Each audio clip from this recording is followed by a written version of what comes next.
Hey, what is up guys? It's your boy Speed here, and today we're just going to be looking at the Arlington Major stats. I want to see what the pros have been picking at the recent tournament that is currently going on. And so instead of just making a replay analysis of the games you've actually already watched, I would prefer to just kind of look at what is going on. What is the meta? What's winning? What's not? What's underperforming compared to what we expected? And on top of that, what's so great about Liquipedia and the stats page that they have is you can even look at how the heroes are doing against other heroes.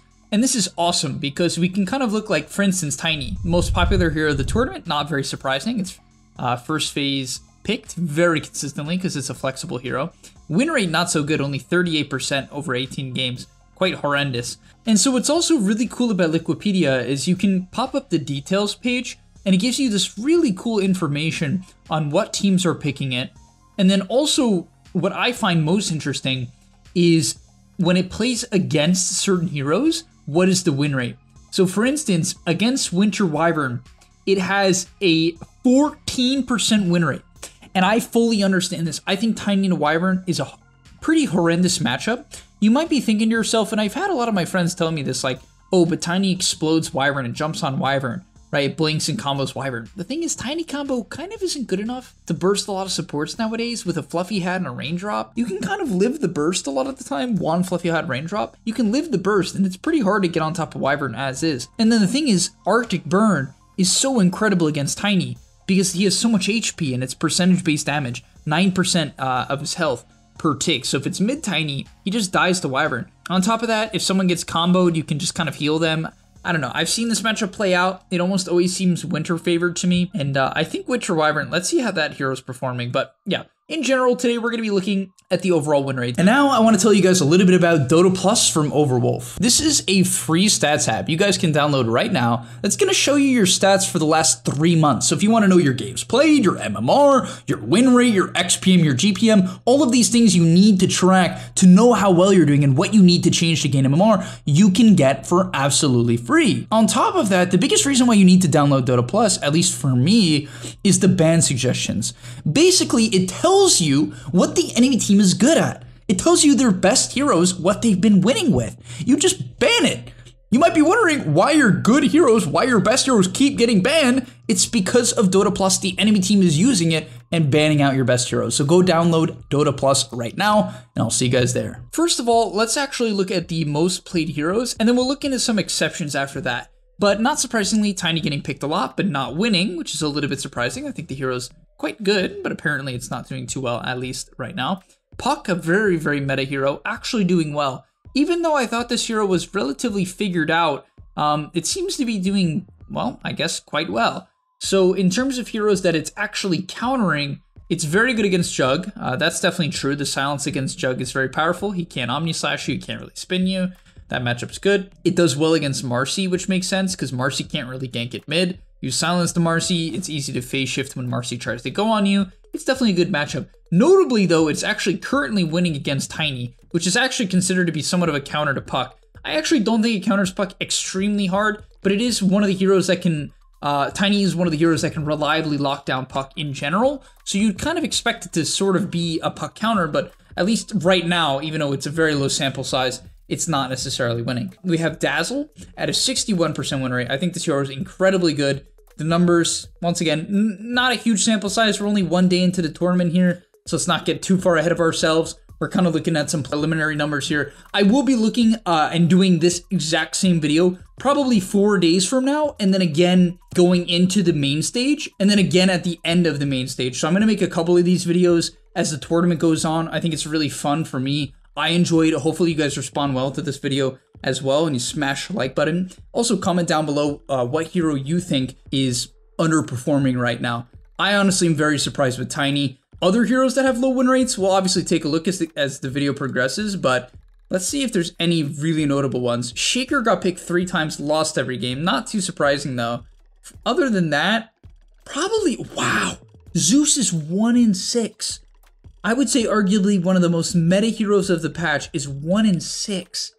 Who's picking him? Is it just a team thing where the kind of bad teams are picking it? Entity, EG, Navi. I mean, they're not. To be fair, these aren't necessarily the top teams, but I don't know. It's hard to say. Every team at this tournament is good, so I don't think that's like really a great argument to make. I'm surprised about Zeus. That's shocking. All right, moving on.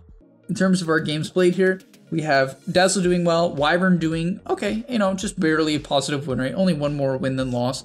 I really like this hero. I think I just think it's such a good hero. I think it's a good laner. I don't know, it used to be kind of regarded as a bad laner, but you can take the heal at level 2 in bad lanes, and you can heal up your safe laner if it's a kill lane. You have a lot of kill threat at level 2. I feel like the hero is quite a versatile laner as long as you keep the heal in mind. At level 2, which people used to never do in the past, and I think it was a huge mistake. So, big fan of the hero. Marcy, honestly, I'm a little bit surprised about Marcy. I didn't think Marcy was that good. Not that I thought it was a bad hero. I think Marcy's a good hero. I just didn't think it was good enough to go 8-4, at least right now. Yeah, very high win rate, 66%. Probably the highest win rate. Yeah, the highest win rate of any of the heroes with 10 or more games. Pretty impressive. And let's see what side it's winning on. Seemingly it's winning on, it wins a lot on Dire. I don't know if that, I think it's probably because Dire's offlane is stronger from my experience. Dire has a better offlane based on how the lane is set up. I'm not going to get into this right now, but too much. But Dire's offlane is better, and Marcy is typically played as a 4 in the offlane. And so perhaps she just thrives on Dire for that reason. She can win.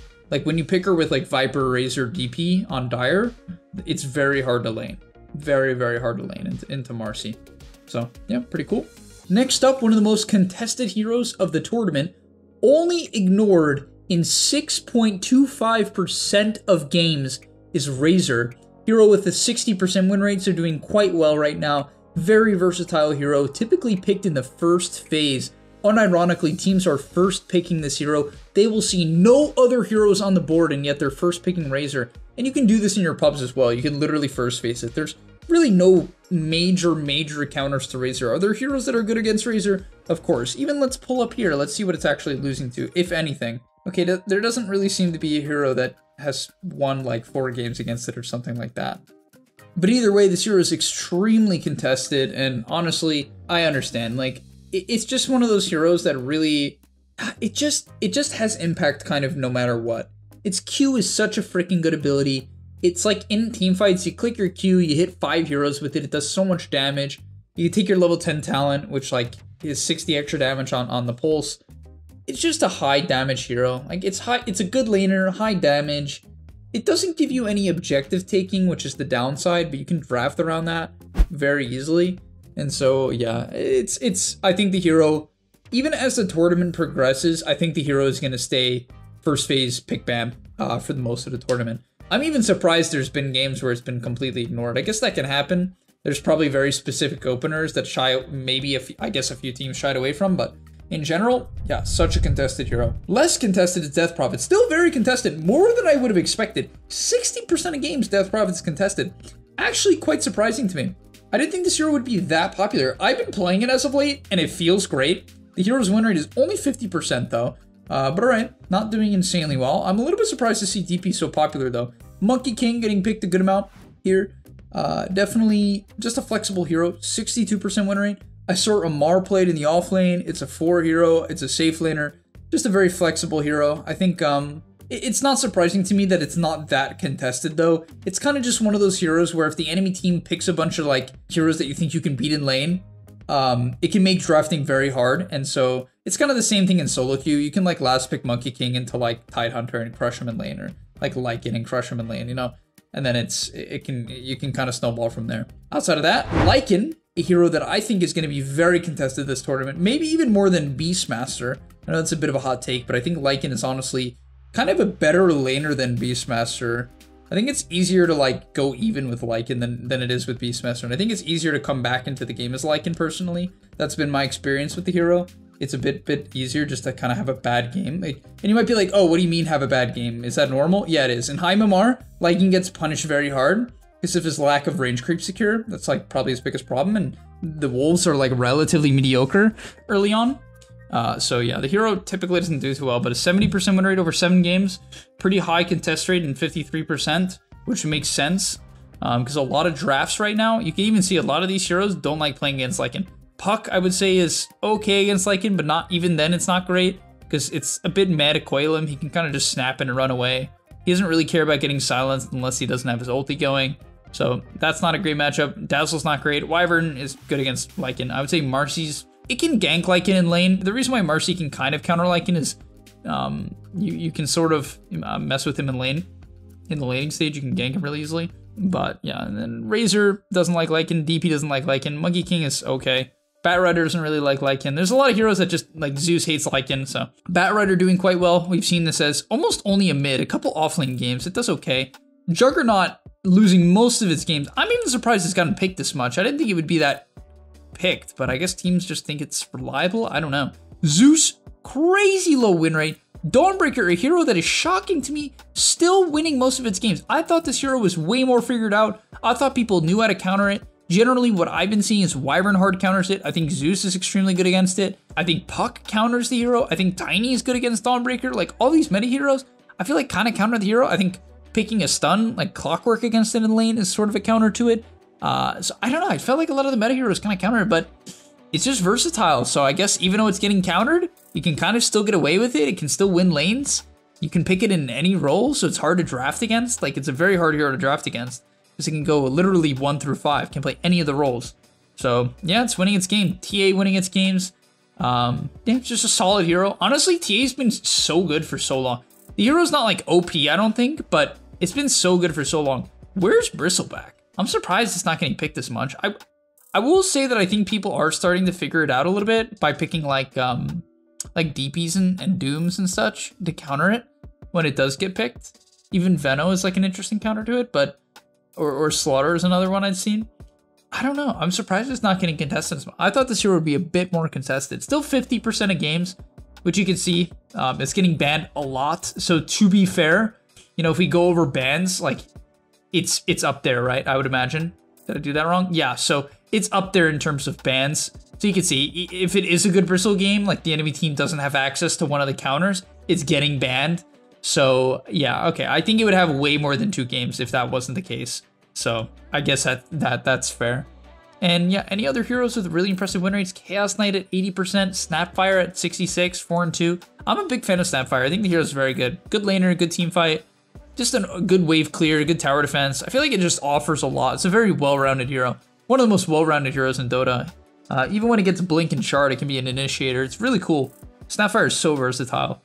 Really is. Yeah, CK at 80%, winning 4 to 5 games. Pretty impressive. Just another hero that's like just been good for a while. If the enemy team doesn't have illusion clear, they, you know, pick like these DPs and these Razors and you can manage to win the lane somehow. It kills them, you know, it kills them. So I think it's still kind of a response to those types of heroes, and it also kind of beats the unit heroes in lane pretty hard and can kill them mid game. Yep. Anything else? Nothing in particular. I would say nothing too stand out from here. Not enough games to really talk about these heroes.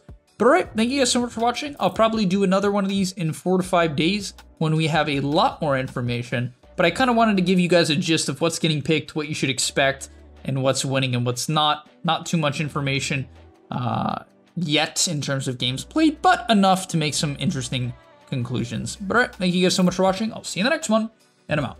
Peace. And that's all, but remember, before you leave, come on, before you tune out, subscribe to the GameLeap website where we are going to help you get to the next rank. If you're stuck, click the link down below, and I'm out. Peace.